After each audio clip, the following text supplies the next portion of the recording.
Welcome back to our channel. In today's video, we'll be discussing a helpful feature in Telegram, how to know your Telegram number. If you're unsure about the phone number associated with your Telegram account, follow this full guide. Let's get started. Step 1. Open the Telegram app on your Android device. Step 2. Once the app is open, tap the 3 lines located at the top left corner of the screen. This will open the menu. Step 3. In the menu, scroll down and tap on Settings.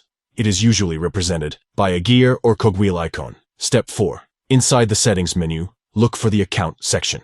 Under this section, you will find your Telegram number displayed. By following these simple steps, you can easily find out your Telegram number. This is useful if you need to share your number with others or verify your account. If you found this video helpful, please give it a thumbs up and subscribe to our channel for more useful tutorials. Thank you for watching, and we'll see you in the next video.